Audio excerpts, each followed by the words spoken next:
Titik yang pertama, di dalam mengelola harta itu yang berhubungan dengan objek apa yang kita belanjakan. Jadi ketika kita itu memiliki harta kita ini dibelanjakan untuk apa? Harta kita ini kita belanjakan untuk sesuatu yang dihalalkan oleh Allah Subhanahu wa ta'ala. Kemudian yang kedua, jamaah sekalian, transaksinya. Nah, ini penting juga.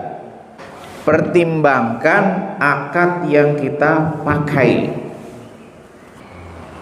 Nah, ini yang perlu kita pertimbangkan. Termasuk misalnya ketika kita beli barang, ini kredit hutang piutang plus bunga atau kredit dengan harta fix, itu beda meskipun nanti ujungnya sama. Maksudnya bagaimana? Misalnya gini, saya beli properti atau beli sesuatu, ini harganya misalnya motor ya, harganya 20 juta. Karena cicil bunganya sekian, ujung akhirnya jadi 25 juta misalnya. Yang ini adalah sama-sama nyicil. Ini harganya 25 juta fix dengan cara mencicil selama sekian tahun. Ujungnya sama-sama akhirnya 25 juta, ini juga 25 juta, tapi beda akad, beda ketentuan, beda hukum, dan beda status. Maka ini pentingnya kita memahami akad.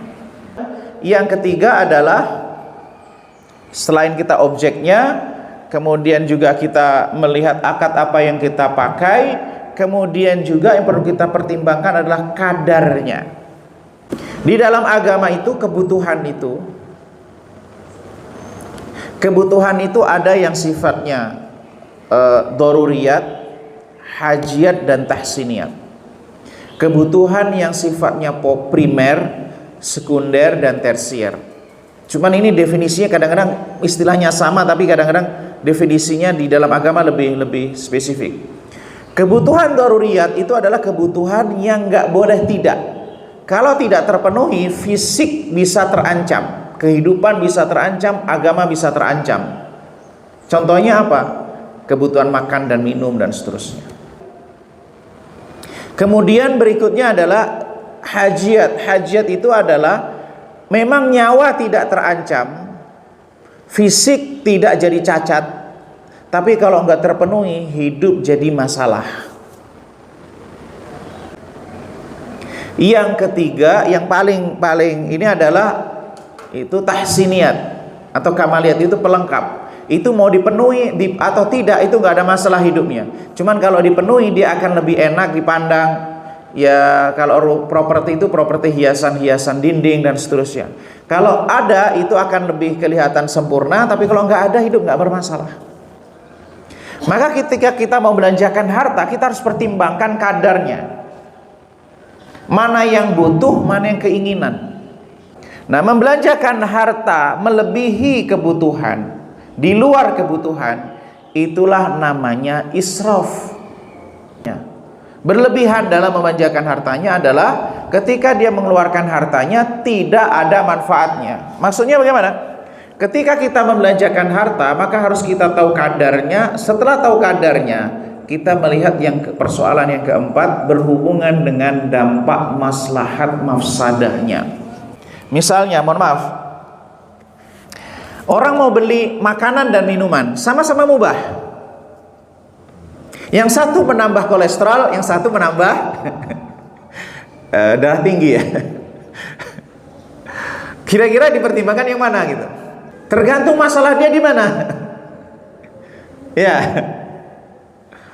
Itu pertimbangan maslahat mafsadah. Maksudnya apa?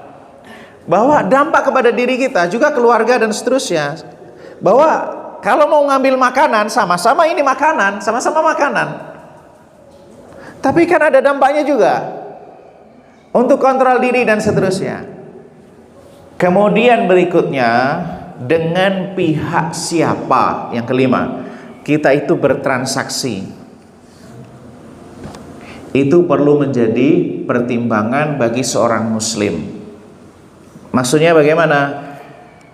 Kalau kita ini punya tetangga, dia ini hidupnya dari situ, kebutuhannya seperti itu, dengan orang usaha yang sudah stabil, dia nggak tergantung lagi dengan ini.